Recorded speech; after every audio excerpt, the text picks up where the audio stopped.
not give to Murad his BBL, there will be violence, and you might want to start to count back. Lagyan na ng patay. From a president, hindi masyado mong ganda sa kanya. Ngayon, sabi ni Dennis, there will be a serious violence. Ngayon, itong mga Moro, si Murad na wala ng buka. So they are smartened and they are beating the drums of war. Kaya sabi mo kasi, i-separate yung magagandang babae dito. Ito para napitan ko. Magandang mabay sa inyo yung magandang. Wala mo.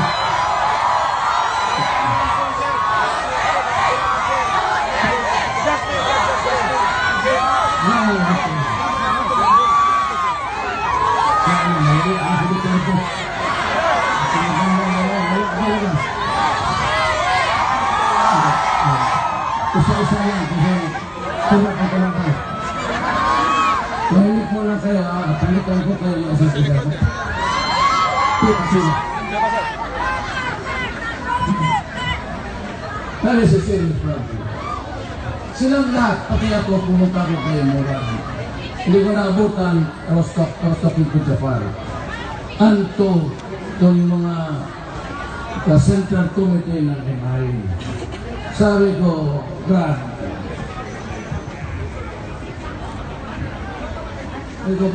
kadubok lang tayo baros. Ako lang ang makabiro in public. Hindi ko nalilito. Kaya binibiro ko yung mga kadubok ko. Ako lang ang ganito. Do not spill the violence that you might not be able to stop on time. We are in the near and nandiyan na sa kanto. And elections will be held.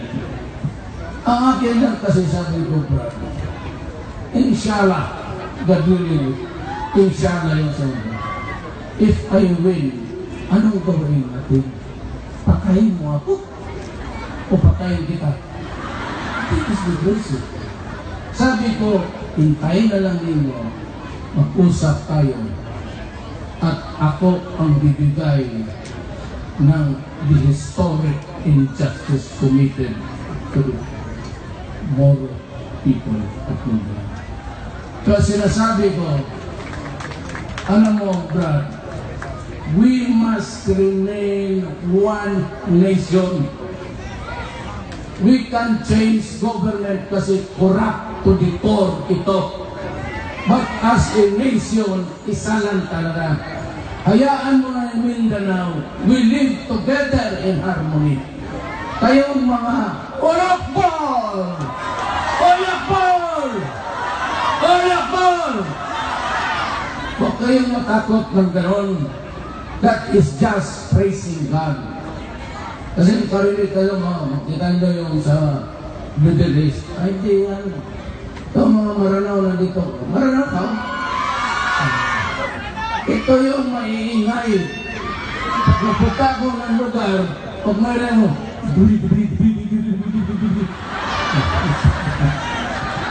nandito naman siya.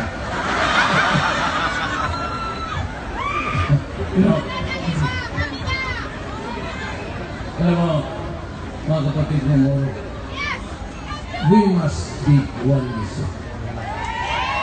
Ako ang presidente ninyo, sumunod kayo.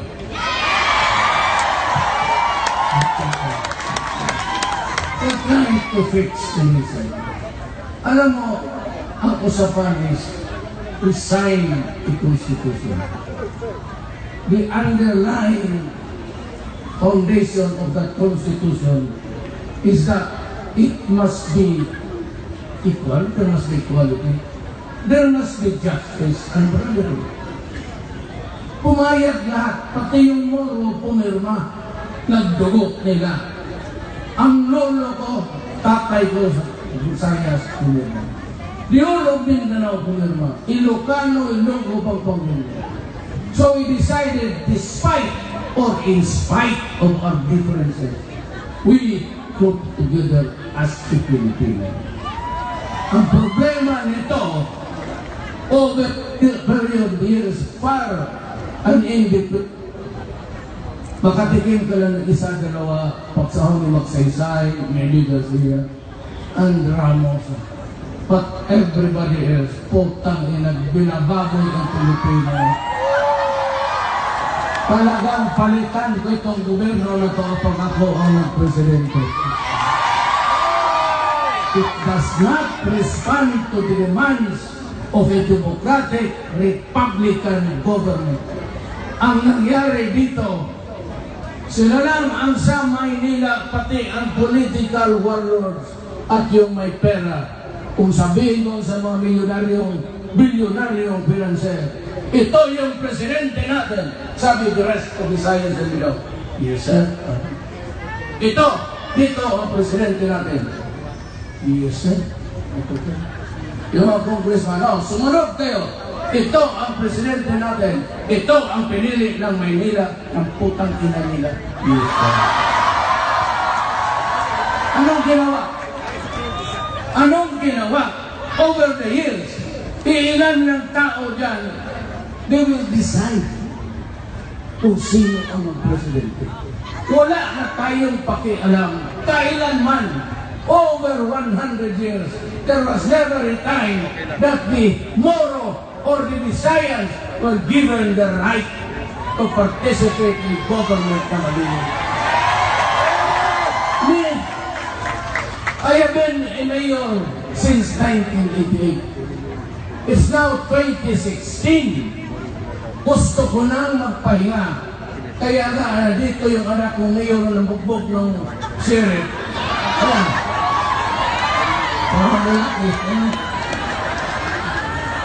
Hindi, para.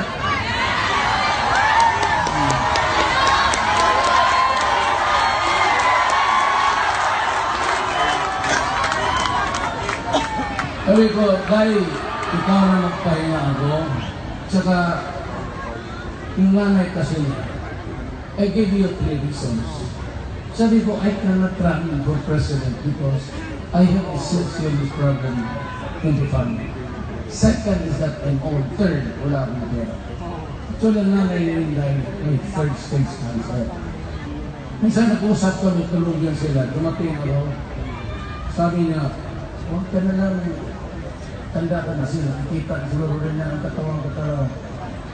Sabi niya, huwag ka na lang tumakbo. Yung anak mo, yung condition, kasi ayaw talagang tumakbo. Sabi ko po, ayaw tumakbo ni Inday. Hindi talaga ako iiwan ang syudad kasi ngayon may gulog. Hindi na. At least kami yung pamilya namin. Because itong daughter-in-law mo, yung kapatid nito, yung vice mayor, nag-asawa ng Mistisa Maranao, Tausog. Dito ba sila blue? Ano yun? Ito na. Ito yung daughter-in-law ko.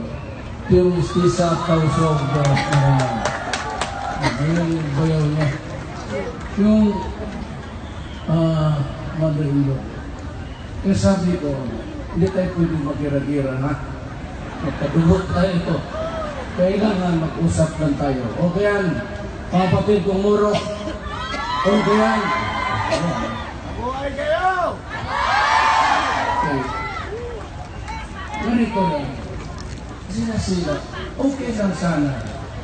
Maski na punti naman, pati mo Mindanao is the rich island.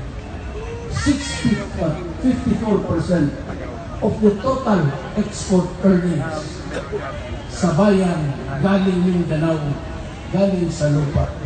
Alam mo ano yan? Coconut oil, pineapple, banana, rubber, cacao. Yung cacao, we export ito, Hong Kong, balik dito. Yung cacao na silbi, balik dito, bilihin na natin. From Singapore, from Malaysia. Napakalupit ang buhay ng Pilipino. But all these years, tanga ang mga pupang ilang sa Manila. talagang solusyon. Ang masakit sa akin is this. Ang Region 11, Davao City, Davao Luzon, Oriental, Occidental, del Norte, Oriental. Alam mo, Davao City alone contribute something like 1 billion a month. Pakitang mo. Lahat yan, gobyerno. Kukunin mo talagang pera mo, pag may resibo. Yan dito yung mga kita ninyo. Hindi yan sa mayor. There are 2 officials na hindi appointed by the mayor. It is the Auditor TOA, Treasurer Department of Finance. Yung koleksyon ni mayor dito, hindi yan kanya. Kapadala yan ang tresurero sa National Treasury. Every budget tayo, tatawagin ng National Treasury. Meron ka ba 1 trillion dyan? Yes, sir. Padala mo sa Congress. Paghati-hatian nila yan. Okay lang kung maliit sa amin. Kung sabihin nila, ngayon, yung Yolanda has to be fixed immediately. Hanggang ngayon. Tama sila. Yung pangbiyakan ng gobyerno, buhay na ang Tacloban. Pero hindi niyo alam na lahat doon puro private business and individual enterprise. Karamihan ng tao tinamaan sa Tacloban, nandyan pa rin sa bank houses. Galing na ako doon kasi na kampanya ako. Ano pa naman ito? Okay lang ngayon. Instead of 4 billion, 3 billion, okay. Bigay mo. Pilipino yan eh. Or doon sa San Pablo. Marami tayong kapatid na Moro, Kristiyanos, who live in squalor and blight. Nandyan sa estadyo na hanggang ngayon wala nagigil. Ano pa naman putang yun? Tapos ngayon sabihin, bakit nag-rebuilde ang Moro? E tignan naman nyo kung anong ginagawa. Bakit malakas ang NPA? Well, pareho ka rin. Gagahan na kayo. Well, huwag kayo ako gano'n. Sosyalista ako, hindi ako komunista. Mag-igo for the people. Wala akong sabihin sa inyo mga infrastructure. Ang una kong gawin, edukasyon. Kung gusto talaga ninyo lumabas sa kahirapan, edukasyon. Then, hospital. Third, agriculture. Yung iba pahuli. Fourth, because there is now El Niño. Alam niyo gaano kainit ang bakulong. Ang problema ko kung ako ang manalo, ang problema ko in the coming months, I have to do something. And what is that? I must see to it that there is food available on your table and affordable. Kung may bigas naman sa palengke, hindi mo naman kaya bilhin, patay ang period. Kaya wala ko yung putak na ito mo lang yung tao. Yung infrastructure, ang lecheng niya, kukuraki ko na. Kaya gano'n na. Parang kinakalimutan na ang Pilipino gumawa at ang bayan ito. Ano pa naman? Hindi ko talaga naiintindihan. Ako, mayor ako. Sa awa ng Diyos, 22 years ako ngayon, 23. At naging congressman ako, naging vice mayor ako kay Inday. Nung panahon na nabubog siya ng sir. Ako sa awa ng tulog. Minsan, gano'n? Why? Kasi fiscal ako noon ng siyudad. In addition to being a fiscal, a prosecutor in Davao City, I was assigned one of the 2 only special prosecutors ng Tanod Bayan. So I went all over Mindanao at that time, prosecuting people.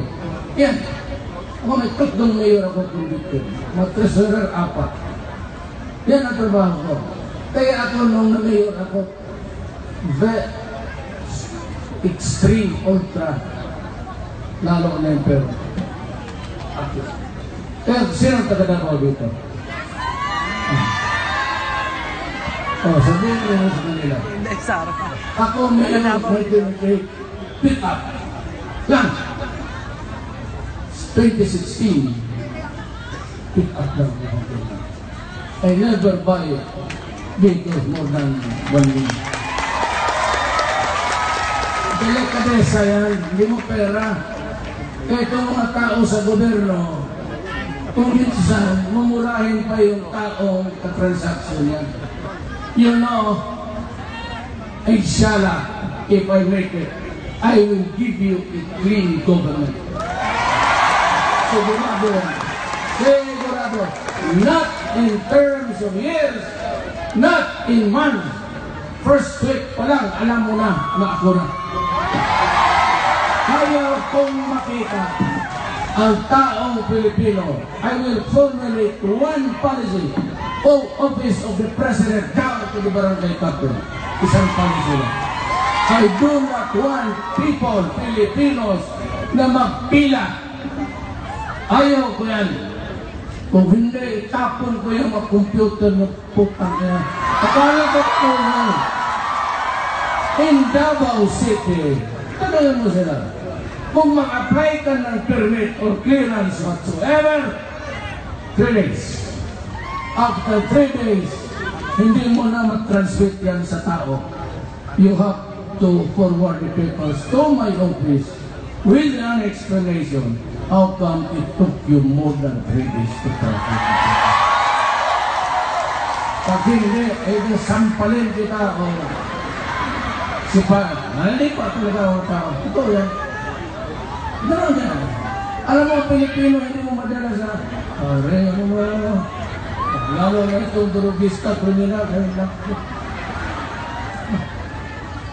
huwag mo akong tramahin. Katanda naman mga kaya na lang ako, bigyan mo pa ako, kaya ang dito ng salita.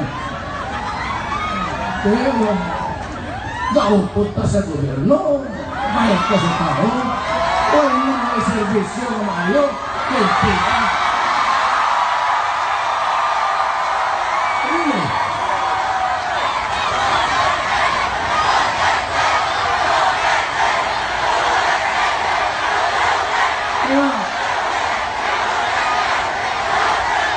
In the years that I've been mayor, congressman, you have never heard me say public official. Ako, I will address myself on my co-workers in government. Sabihin ko, ano ka? Worker sa government. Ano government worker? Hindi. Kaya mga, alam mo nga, I do not want